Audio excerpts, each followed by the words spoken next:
I didn't catch my wife cheating the way movies promise. No lipstick smears. No stranger bolting out the back door. The lie arrived politely, wrapped in vibration and glass. Her phone buzzed on the kitchen island while she was upstairs ironing a blouse she didn't need at 10 at night. I wasn't snooping. I was slicing lemons. The screen woke itself and offered me a calendar card I'd never seen before. Wellness, 23:30 to 1 o'clock, Midtown. The description field, usually blank, held 6 unremarkable words that changed the temperature of the room. Same room as last time. Front desk. The knife stopped halfway through a lemon. A drop of juice burned my thumb, sharp enough to make me breathe in. I didn't touch her phone. I didn't have to. My body filed the event away the way you memorize the first license plate that ever hit your bumper, number by number, letter by letter, so precisely you could recite it in your sleep and hear metal. Upstairs the iron hissed. She sang a fragment of melody she only used when she wanted me to believe she was relaxed. I rinsed my hands, wiped the counter until it looked like it belonged to a magazine again, and told myself there were 100 innocent explanations. I collected 10 of them. Then I set them on the mental shelf and watched them collapse under their own weight. She floated downstairs in that white blouse, jeans tied at the hip, hair tucked behind one ear in almost messy perfection, the kind of effortless that takes focus. "Client breakfast early," she said, as if that explained the late-night ironing. She kissed my cheek and tasted like mint and heat. "Don't wait up." "I won't," I said. I meant it differently than she heard. The door closed with a soft, confident click. The house swallowed the echo and stared at me. Houses do that when they want you to admit something. I turned the lemons into tea I didn't want and sat at the kitchen table long enough to memorize the grain of the wood and the tiny crescent scar where a dropped mug had chipped the lacquer last winter. It's strange what your mind chooses when the big thing is too bright to look at directly. A chip in wood. A lemon seed stuck to a knife. At 23:07, the rideshare receipt hit our joint email. At 23:32, the card on her phone updated itself with a green checkmark, as if wellness had been successfully achieved. At 0:19, a charge from a hotel I knew by its lobby smell more than its name bloomed in the banking app. Room service 2 covers. Most men would have left the house right then, driven across town, hammered on a door. Maybe I'm not most men. Or maybe I understood something my father taught me across a lifetime of not saying things twice. Don't go to war angry. Go to war prepared. I cleared the table. I loaded the dishwasher as if I were practicing for a test I cared about. I walked the perimeter of the downstairs like I sometimes did when sleep hid from me. Living room, hallway, my office with the lamp that makes paper look kinder. In the bottom drawer of the desk was a spiral-bound notebook I kept for things that didn't deserve the permanence of a hard drive. I wrote the date. I wrote the time. I wrote Wellness Midtown. Same room as last time. Room service 2 covers. Then I wrote a sentence I didn't recognize in my own handwriting. I will not lose my temper. I will not lose anything else. The house had a particular quiet after midnight. The hummingbird of the refrigerator, the old pipe in the pantry wall clearing its throat. I stood in the doorway to the staircase and listened. No sound from neighbors. No sirens cutting the distance. Just the soft statements homes make when they think you've gone to bed. I made a bed I had no intention of sleeping in and laid down on top of it anyway. I didn't cry. Not because I'm brave.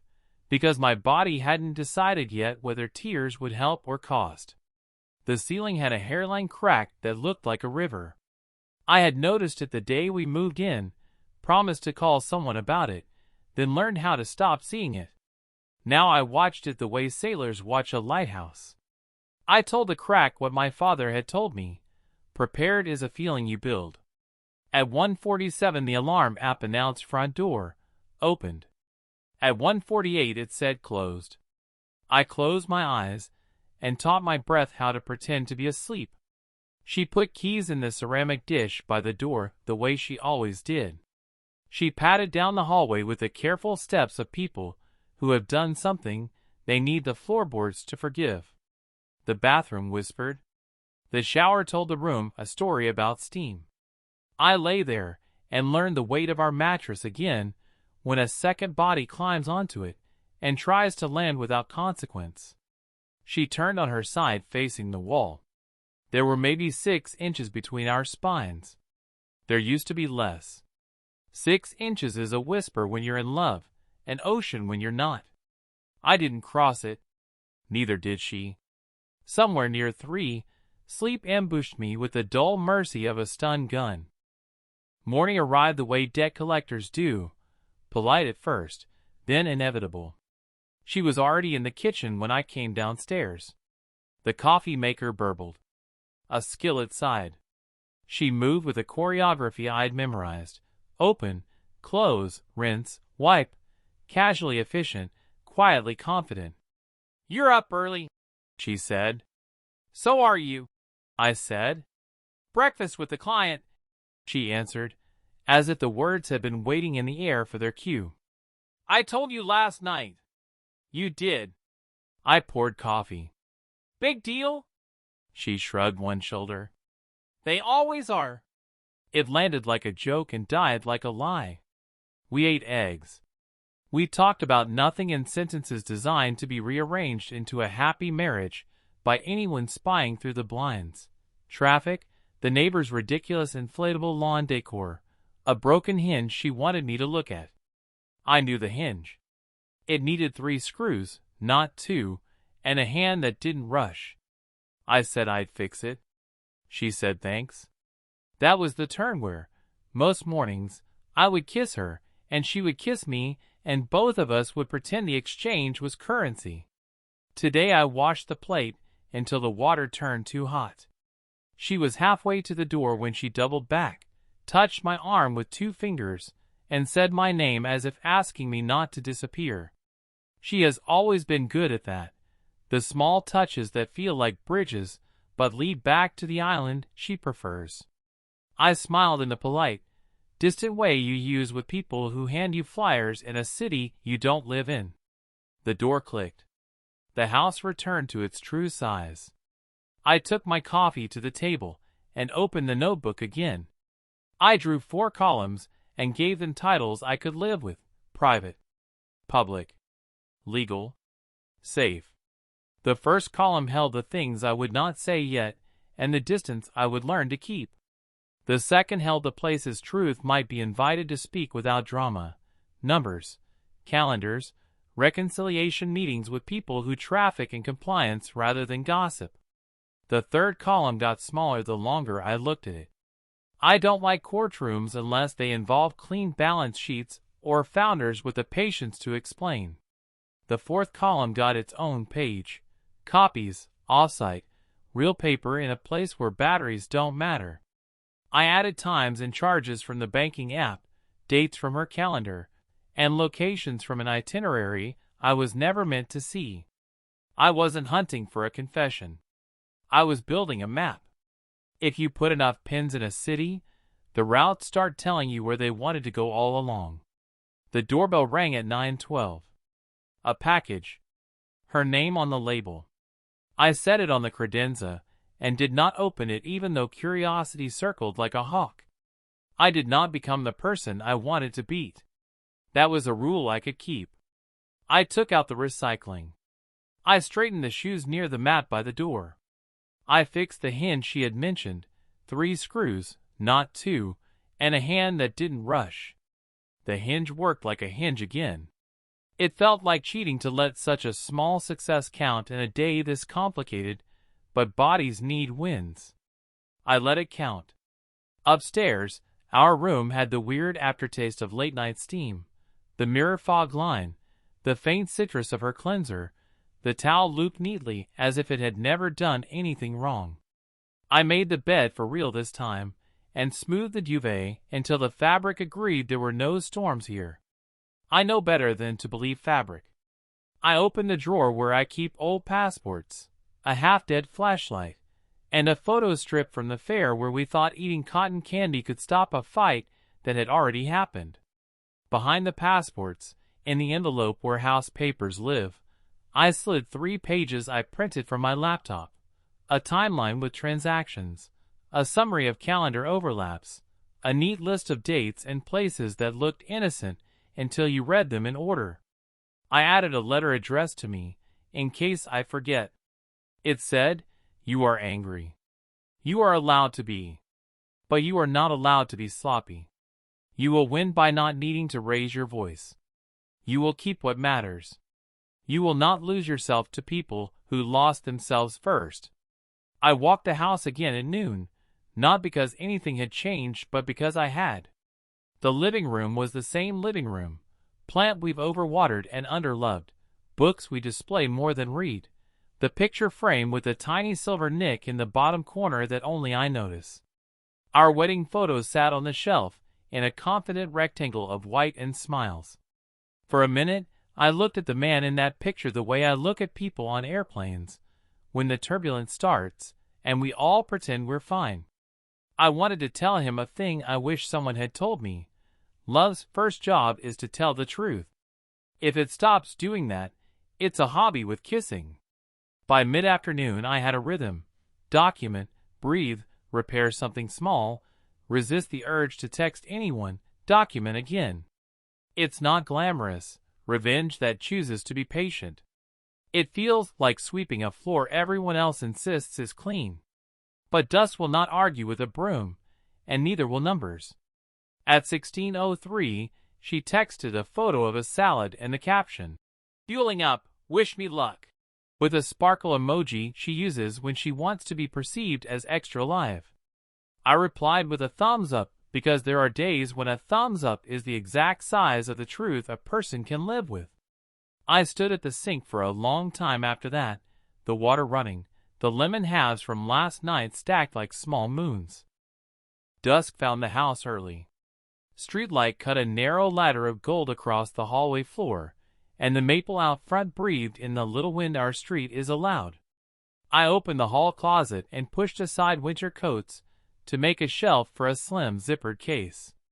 Inside, a small external drive I had labeled T, a duplicate I had labeled T2, and a printed list of where everything lives if someone needs to find it quickly. I locked the case and wondered whether relief is always supposed to feel a little like grief wearing a borrowed coat. I didn't cook dinner.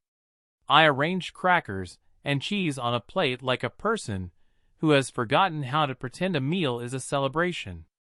I ate standing up, the way I used to eat when the company was a garage and coffee counted as protein. I washed the plate and set it to dry and thought about the consequence of choices that look small until you count them.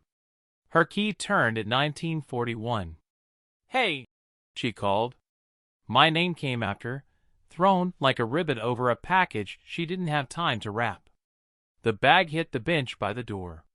The shoes were kicked in the direction of the mat. She walked straight to me and offered her cheek. I kissed the air near it and tasted nothing. "How was your day?" she asked. "Productive," I said. She nodded the way people nod when they're choosing between telling a lie and telling nothing. She chose nothing. "Mine was a lot. Are you tired?" I asked. "I'll sleep when this campaign is over." She smiled to make it sound like ambition and not absence. "Do you mind if I shower? Do you mind if I work a little?" "Of course," she said, already leaving the kitchen. "Don't wait up." I watched the hallway until it learned to be empty again. The shower began. The house listened. I opened the drawer, took the slim case, and slid it into the pocket of the jacket I keep by the door. I didn't leave. I stood there with my hand on the knob the way you put your hand on the shoulder of someone about to do something stupid, gently, firmly, like you're asking a question both of you can hear. I let go of the knob. In the living room, I dimmed the lamp and sat on the edge of the couch. The house and I practiced breathing together. When the water stopped, when the steam turned into a story the mirror would tell itself, I spoke a sentence out loud so quietly the fabric of the couch had to lean in to catch it. I am not going to lose my temper. I am going to choose the day I end this, and they are not going to like the way it feels. She walked past the doorway in a robe I used to love because it made her look like Sunday. She paused, glanced in, offered me a smile that asked for a truce. "Early start," she said again, as if repetition could make the hour behave. I lifted my coffee mug and made it a toast to something we'd both stopped naming. The night rearranged its furniture. I turned off lights in a sequence I'd learned years ago, the path from kitchen to hall to stairs. In our room, the crack on the ceiling waited for me like a map. I lay on my back and traced it with my eyes, left to right, river to ocean. Somewhere along that pencil-thin waterway, there would be a mouth that opens onto something bigger. You don't swim there. You walk, and you keep walking, and you learn the names of the towns you pass, so you never have to live in them again. The house, generous as ever, held my weight without complaint. I thanked it, not out loud but in the way you treat a hinge you fixed yourself. Careful, respectful, aware of the force you could apply and choosing not to. I slept because my body decided I had earned a few hours. I dreamed of elevators that only go up and doors that only open when you're not angry. Just before dawn, I woke with the answer to a question I hadn't admitted I'd asked. What do you want to keep? My company? My name? My dignity? Everything else could burn without lighting me on fire. The first light of morning laid a pale coin on the floor at the foot of the bed. I picked up my jacket, felt the weight of the slim case in the pocket, and smiled at how small preparation can be. Downstairs, I poured yesterday's coffee and drank it cold. It tasted like resolve. When the sun finally reached the maple and made it a cathedral, I wrote one last line in the notebook before closing it. I will not shout. I will not plead. I will not ask why. I will show what is, and then I will walk away carrying only what I can stand to own. The house approved. I could feel it in the way the door opened when I pulled it, and the way it closed when I asked it to keep her sleeping. I stepped onto the porch and into a morning that didn't love me or hate me. It simply offered a street to walk in a direction that was not backward. The revolving door pulled me into the building like a tide I used to trust. Steel glass, the scent of disinfectant and burned coffee, our company's cologne. I'd crossed this lobby 1,000 times thinking of it as proof that willpower can be poured into concrete and then signed with your name. Today I walked through like a man entering a museum of former beliefs. At reception, I smiled the way leaders smile when they want the room to keep breathing.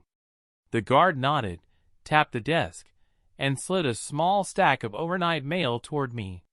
2 packages, 3 envelopes, a courier pouch with urgent stenciled across the flap.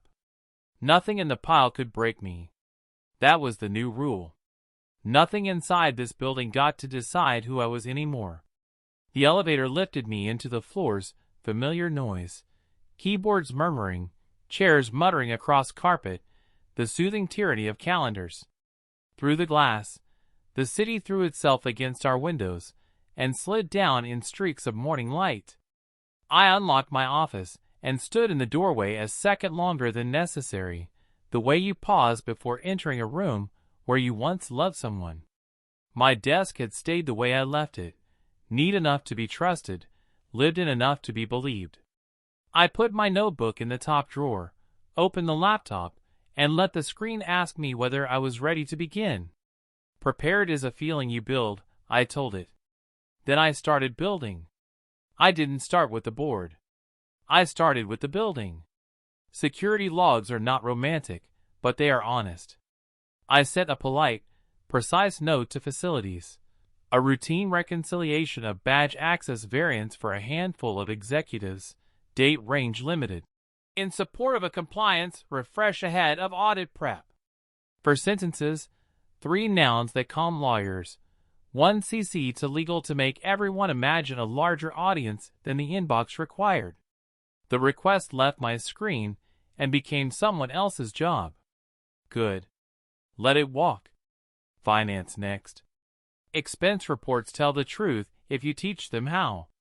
I opened the reconciliation dashboard and created a new view that grouped charges by merchant category and hour.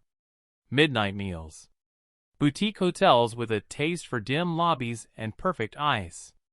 Rideshare journeys that knew exactly which curb cut to choose. I didn't print any of it yet. The printer is a trumpet. Today I was a drum. At 9:06, Caleb appeared at my door, the jacket on his shoulders, like a ghost I had learned to see. He leaned in without knocking, grinned like we were still the version of ourselves that used to high-five in hallways. "Got a minute?"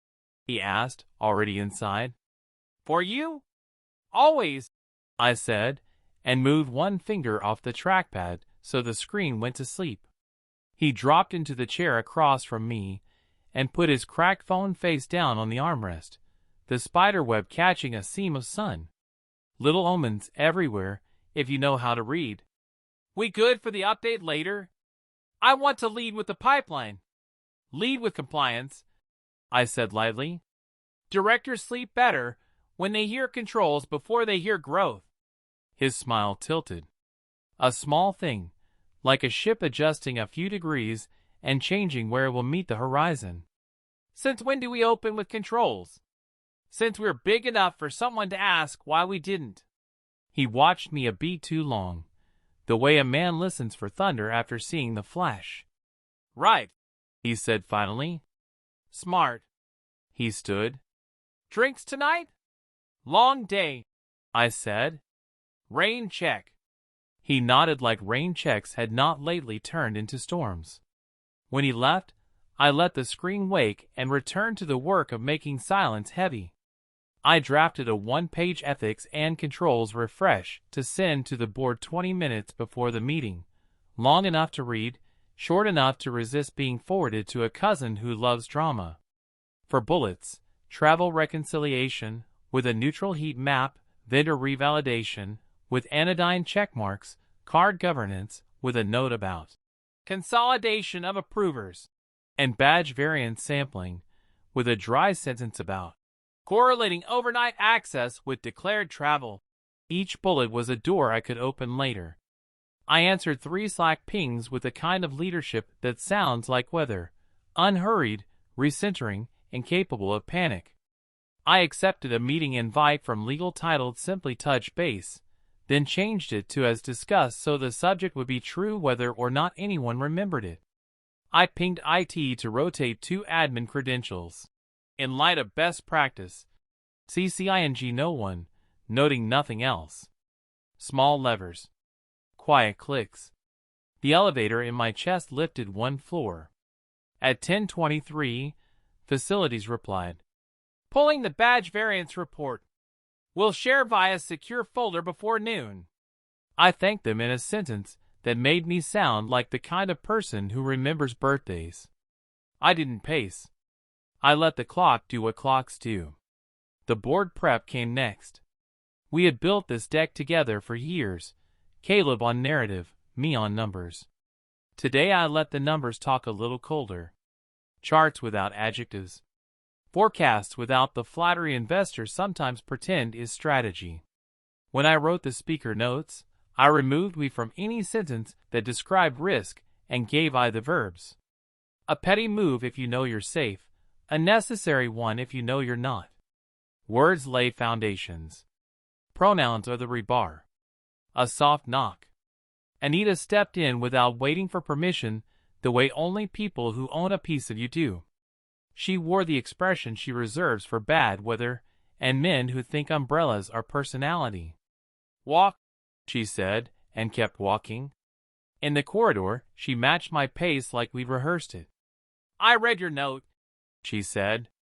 "Compliance first is either wise or a tell." "Which one?" "Both," I said. It felt good to tell a truth that didn't include my living room. "We're refreshing controls." Also, I don't like some patterns in travel and expenses. Do I like them? You like that, I noticed. That I do. We reached the corner where the big windows make the city look like a blueprint. She watched my reflection watch her. Anything else I should know before I decide whom to sit next to today? I'll show a variance map. We'll propose tightening card privileges. It will look like housekeeping. I paused. It is housekeeping. Good. She tilted her head. You look different. Diet, I said. Liar, she said, and smiled without warmth. But I respect it. She turned. Don't surprise me. Surprise him. Then she walked away and didn't look back, which is how people leave when they expect you to keep up. Back at my desk, the secure folder blinked into existence. Badge variance _Q2_sample.csv. I opened it and felt the clean, calming oxygen of numbers. Lines. Timestamps. Reader IDs. Doors telling stories about who passed and when. Data doesn't gossip, it testifies. I filtered for executive badges and constrained the hours to the ones where honesty goes quiet. There he was. Twice past midnight on 2 Tuesdays he called client follow-up. Once at 1:11 on a Thursday that coincided with a wellness appointment I had not created. I didn't export. I didn't screenshot. I added 3 rows to a private sheet titled Correlations I can say out loud without blushing. The noon check-in with legal was mercifully boring. We reviewed card governance like people discussing linen. I nodded where nodding was a railing.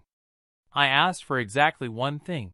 Can we reassign 2 signatory thresholds temporarily while we harmonize approver roles? Purely structural. The counsel blinked, thought, and said the phrase that opens more doors than any badge. If you frame it as risk mitigation, yes. I thanked her, documented the conversation in exactly 6 words that would read well if subpoenaed, and closed the window. Lunch happened around me. Sandwiches, laughter, the human machine recharging. I stood at the glass and watched the city negotiate with a sun that was losing interest. Behind me, Caleb's voice rolled down the corridor, practiced and warm. He laughed at something a director said, as if the sentence had been minted for him. For a decade I'd loved that he could do that.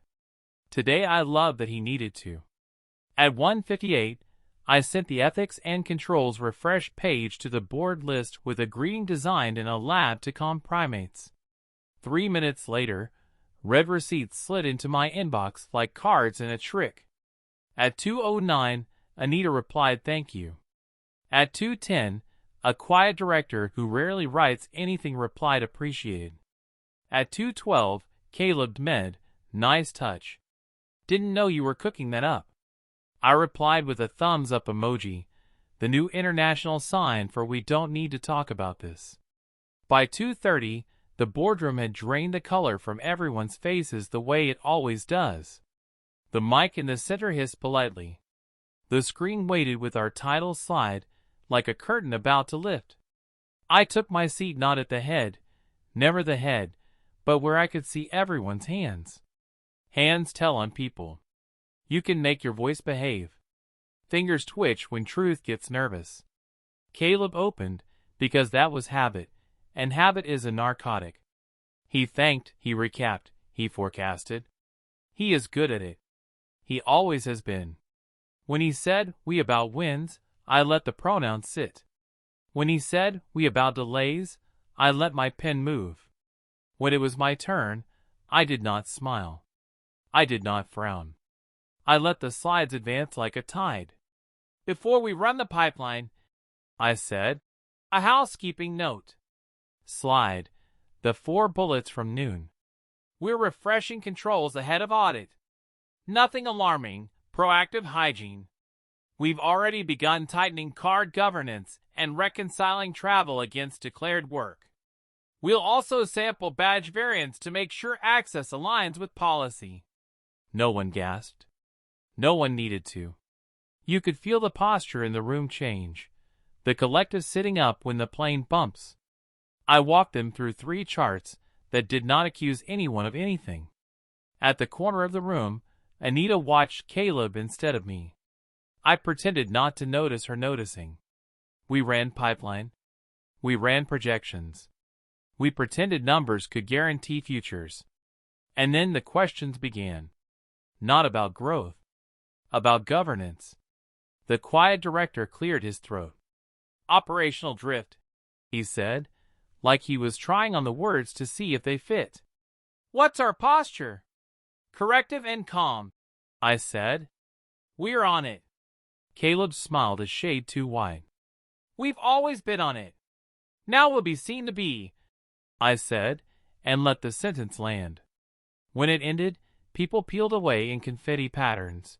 2 to a corner for the debrief nobody's schedules. 1 to the hall to take a call he couldn't explain inside. Caleb closed his laptop with the slow precision of a man reholstering a weapon. Good show, he said. Good housekeeping, I said. He held my gaze. Something old passed between us, the version of brotherhood that believes translation is always possible.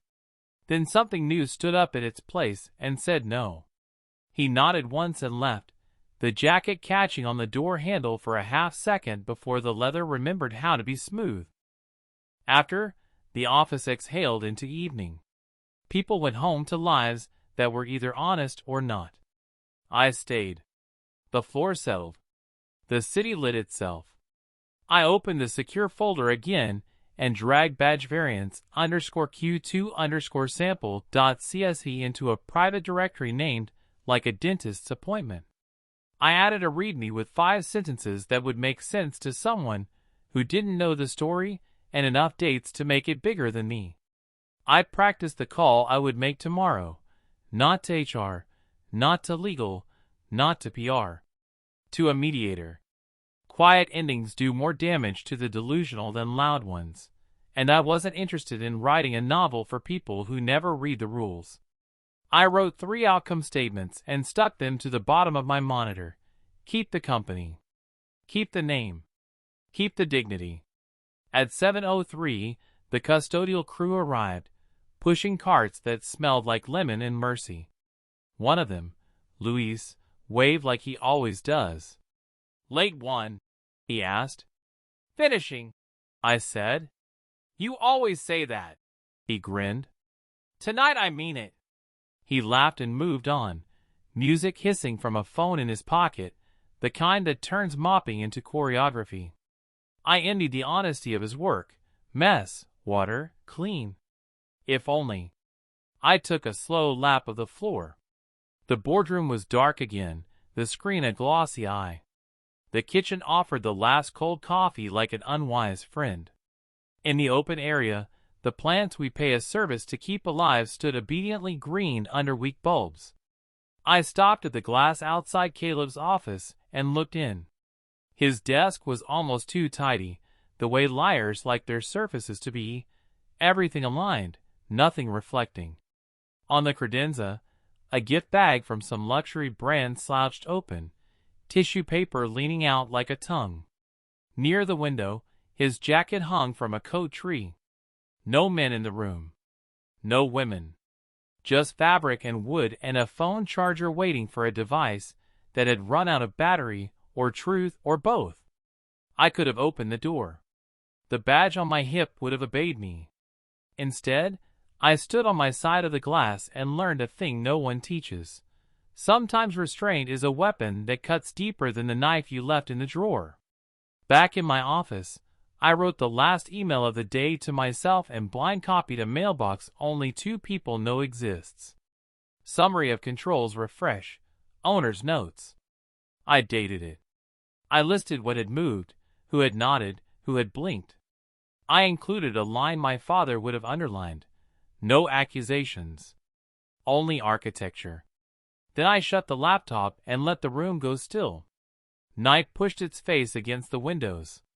The office turned into a fishbowl of light. I picked up the folders I'd labeled at home and slid them into a locked drawer. Private, public, legal. I added a fourth I hadn't named before, mercy. Inside it I placed a single blank sheet of paper, a promise I was not yet ready to make and not yet ready to break. On my way out, the motion sensors woke the corridor one rectangle at a time. The elevator arrived the way elevators do, when you no longer need them to impress you. I stepped in and watched the floors count themselves backward toward the lobby. In the mirror, my face looked like a man who had learned the difference between being right and winning. The doors slid open. The guard looked up. "Night, boss," he said. "Night," I said and meant it. Outside, the city wasn't listening. It never does. That's why it's safe to say things to it you can't say to anyone else.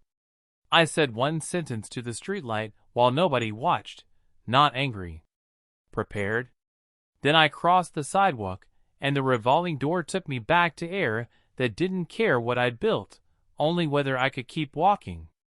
Tomorrow would have its own weather. Tonight the office kept my secrets without complaint, and for the first time since the lemons, I believe the plan had graduated from idea to gravity. The restaurant her parents chose had the kind of warmth you buy by the hour. Dark wood panels, wine racks reaching the ceiling, linen tablecloths ironed so flat they looked unreal. Candles and glass cylinders flickered on every table, making every face look a little more forgiving than it deserved. I hadn't been in this room for months, maybe a year, but the air carried the same perfume, garlic, butter, and the weight of conversation trying to be cheerful. She had invited me, not asked. "It will mean a lot to my parents if you're there," she'd said. The invitation carried the shape of a dare. I accepted with a smile that didn't cost me anything. Because tonight wasn't about comfort. Tonight was about architecture, building the moment where truth would walk in and sit down without ordering. Her parents were already at the table, glasses of wine raised in mid-laughter. Her father, sturdy in a jacket he'd probably owned for 2 decades, clapped me on the back as I arrived. Her mother kissed my cheek, her perfume sweet but a little too insistent. Both greeted me as though nothing in the world could be wrong. I let them believe it. That was the gift I gave them in those early minutes. The illusion that their daughter's life was still one they could admire. She arrived beside me, a picture framed by her own care, hair carefully curled, dress designed to impress without effort, lips painted to tell the table she belonged here. She touched my hand as she slid into her chair, a move that made her parents beam. I let her hand rest on mine for 3 beats before gently pulling away to adjust my napkin. Small rebellions, small fractures. They always grow. The waiter poured wine. The conversation began its polite orbit. Traffic, weather, her cousin's engagement. Her father asked me about work, and I told him what he wanted to hear, words that meant stable and promising, without any commitment to detail. My wife laughed in the right places, chimed in with a story about a new client, her face glowing with the performance of partnership. She was good at this. Too good. I studied her, wondering how many years she had rehearsed not with me, but against me. We ordered entrees. Plates arrived steaming. Knives and forks made their polite orchestra. The laughter felt genuine if you didn't know the story. I smiled, I nodded, I played the role. But my hand rested on the inside pocket of my jacket, where the folder sat, slim, sharp, decisive. Paper heavier than any stone. When the plates cleared, when the second bottle of wine was opened, when the room softened with the satisfaction of dinner, I tapped my glass lightly. Just enough for the sound to travel without violence. Heads turned. Her parents smiled, expecting a toast. My wife froze. She knew. I watched it happen in her pupils, the way her throat tightened before the sound could escape. She knew. "I just want to say," I began, voice warm, almost casual, "how much it means to sit here surrounded by family. We all work hard, we all get tired, but nights like this remind us what matters." Her father raised his glass. Her mother nodded, eyes damp with the kind of sentiment she carried like jewelry. My wife shifted in her chair. I let the pause lengthen, just a little. Marriage is a promise. A leap. You hope when you land, the ground is still there.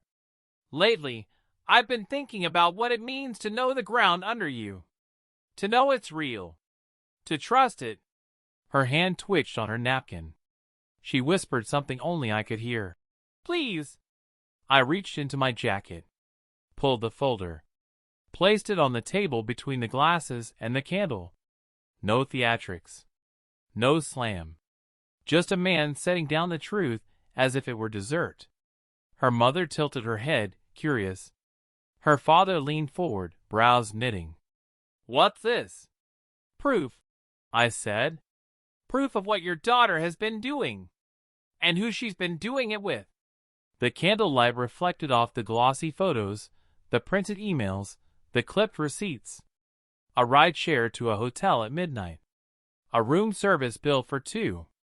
2 calendar events, lined up with badge logs from an office building across town. And 1 photograph, grainy but undeniable, her, in a mirror she didn't know was betraying her, lips pressed against the man who had once been my brother. Her father's jaw clenched. Her mother's hand flew to her mouth. Silence spread across the table like a spill no one dared to clean. My wife's breath hitched. This isn't, she started, but the sentence collapsed. The words drowned in their own dishonesty. Her father's voice cut the air. Tell me this isn't true. She opened her mouth. Nothing came out. She shut it again. Her chair scraped back with a screech. She stood, napkin falling, eyes wet. I need a moment. Her heels clicked against the tile as she fled toward the restroom. The door swung, slammed, echoed. Nobody followed her. The table sat in stunned paralysis. Her father's knuckles were white around his glass. Her mother stared at me like I had brought the ruin myself, as though truth were the real betrayal. I didn't argue. I didn't explain. I let the evidence do what evidence always does when it's undeniable, reshape the room. Her father finally looked at me, voice low, ragged. How long? Long enough, I said. He closed his eyes, nodded once, as though absorbing a blow he knew he couldn't dodge. Her mother whispered, Why tonight? Because tonight, I said calmly, was supposed to be about family. And family deserves the truth. The candle flickered. The room around us carried on, other tables laughing, forks clinking, waiters weaving between chairs, but at our table time had broken. I pushed back my chair, stood, and straightened my jacket. I'll leave you to it, I said. You deserve time with her. Without me. Her father started to speak, but I raised a hand. There's nothing more to say. The papers are already moving. She'll tell you whatever version she thinks hurts least. I'll tell you only this. I loved her once. And I don't anymore. I placed a 20 on the table for my share of the wine and turned. The restaurant's floorboards groaned under my shoes, the door exhaled as I opened it, and the night welcomed me like an old friend. Outside, the air was cold but honest. No perfume, no garlic, no lies. Just the quiet pulse of the city doing what cities do, forgetting your story before you finish telling it. I breathed it in and felt lighter. Not happy, not free, but lighter. Behind me, through the restaurant's windows, I saw her father's hand slam the table, her mother's face in her palms, the flicker of my wife returning to the wreckage she had made. I turned away. Some scenes are not meant to be watched twice. The divorce came quickly. She didn't fight. Maybe she was ashamed. Maybe Caleb promised her something that dissolved the moment the ink dried. I didn't care. The boardroom, meanwhile, finished what I had started. Anita pushed for the audit. The directors nodded at the patterns I had quietly left in their hands. Caleb tried to smile through it, to swagger, to spin. But numbers don't negotiate. Within weeks, His resignation letter was drafted, signed, and filed. He was gone. Not in handcuffs. Not in scandal. Just gone. Like a man who knows the room is no longer his and chooses to exit before someone writes it down. I stayed. I worked. I rebuilt. The office turned back into what it was always supposed to be, mine. My name stayed intact. My company stayed intact. My dignity stayed intact. And as for her, I didn't look back. Because you don't chase the fire that burned your house. You walk toward the place where the air is still breathable. 6 months later, I sat in a quiet cafe with a black coffee cooling between my hands. Mia slid into the seat across from me, her eyes sharp, her smile real. She asked the question I hadn't answered for myself. Do you regret it? I thought of the lemons in the kitchen, the notebook in my drawer, the boardroom where silence turned heavy, and the restaurant where I let the truth burn like a candle no one could blow out. No, I said. Not at all. Because revenge, when done right, doesn't roar. It doesn't scream. It doesn't need to. It waits. It prepares. And when the silence finally breaks, it cuts deeper than any scream ever could.